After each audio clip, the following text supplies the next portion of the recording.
വന്യമൃഗശല്യത്തിൽ വനം വകുപ്പിനെതിരെ ഇടഞ്ഞ ഇടുക്കിയിലെ ഇടത് നേതാക്കളും വിഷയത്തിൽ ഇടുക്കിയിൽ നിന്നുള്ള ഇടത് നേതാക്കൾ മുഖ്യമന്ത്രിയെയും മന്ത്രിമാരെയും നേരിൽ കാണും. മൂന്നാർ ഡിവിഷനിലെ താൽക്കാലിക വാച്ചർമാരെ പിരിച്ചുവിടരുതെന്നും ഇടത് നേതാക്കൾ വനംവകുപ്പ് മന്ത്രിയെ അറിയിച്ചു. മാങ്കുളത്ത് സംഘർഷത്തിന് കാരണക്കാരായ ഡിഎഫ്ഒ സ്ഥലം മാറ്റണമെന്നും ഇടത് നേതാക്കൾ ആവശ്യപ്പെട്ടു. വന്യജീവി പ്രതിരോധത്തിനുള്ള വനംവകുപ്പിന്റെ പദ്ധതികൾ പ്രായോഗികമല്ലെന്നും ഇടത് നേതാക്കൾ ആരോപിച്ചു.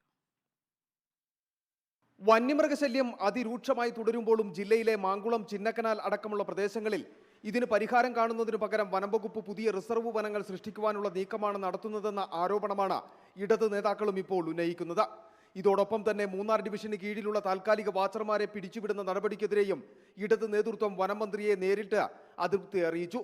ഇക്കാര്യങ്ങൾ മുഖ്യമന്ത്രിയെയും റവന്യൂ, വനം വകുപ്പ് മന്ത്രിമാരെയും നേരിട്ട് കണ്ട് ബോധ്യപ്പെടുത്തുന്നതിനാണ് ഇടത് നേതൃത്വത്തിന്റെ തീരുമാനം. ഒന്നാമത് ആളുകളെ വലിയ നിലയിൽ കൊലപ്പെടുത്തുന്ന സന്ദർഭത്തിൽ ആളുകളെ കൂടുതൽ വാച്ചർമാരുടെയും RRTയുടെ എല്ലാ സംവിധാനം ഉണ്ടാവേണ്ട സന്ദർഭം ഇടാൻ പാടില്ല. അതൊക്കെ ഈ ഉദ്യോഗസ്ഥന്മാർ, ചില ആളുകൾ അവർക്കിതൊന്നും ബാധകമല്ലാത്ത സമീപനം സ്വീകരിക്കുന്നുണ്ട്. ഏതൊരു DFOയുടെ റിപ്പോർട്ടിൻ്റെ അടിസ്ഥാനത്തിലാണെന്ന് പറഞ്ഞാൽ അതൊന്നും അനുവദിക്കുന്ന പ്രശ്നമില്ല. പിരിച്ചുവിടാൻ പാടില്ല എന്ന് മന്ത്രിയുടെ ശ്രദ്ധപ്പെടുത്തിയിട്ടുണ്ട്. LDF നിലപാട് സ്വീകരിച്ചിട്ടുണ്ട്. ഇതോടൊപ്പം മാങ്കുളം സംഘർഷവുമായി ബന്ധപ്പെട്ടും ഇടത് നേതൃത്വം വനമന്ത്രിയെ അതൃപ്തി അറിയിച്ചു. സംഘർഷത്തിന് കാരണക്കാരനായ DFOയെ സ്ഥലം മാറ്റണമെന്നാണ് ഇടത് നേതൃത്വത്തിന്റെ ആവശ്യം. മാങ്കുളത്ത് പോയി ഒരു ആവശ്യമില്ലാതെ ഒരു DFO കുഴപ്പം കാണിച്ചാൽ DFOയെ മാറ്റണമെന്ന അഭിപ്രായം ഞങ്ങൾക്കുള്ളത്. അയാളെ സ്ഥലം മാറ്റിക്കൊണ്ട് ഇത്തരം നിലപാടുകൾ ചെയ്യുന്ന മനുഷ്യത്വരഹിതമായ പ്രവർത്തനം നടത്തുന്ന നിലപാടെടുക്കാൻ പാടില്ല എന്ന നിലപാടുണ്ട്. അയാളെ സംരക്ഷിക്കാൻ പാടില്ല എന്ന നിലപാടുണ്ട്. LDF ജില്ലാ കമ്മിറ്റി ആരൂപത്തിൽ നിലപാട് സ്വീകരിച്ച് മന്ത്രിയെ രേഖാമൂലം ഞങ്ങൾ അറിയിച്ചിട്ടുണ്ട്.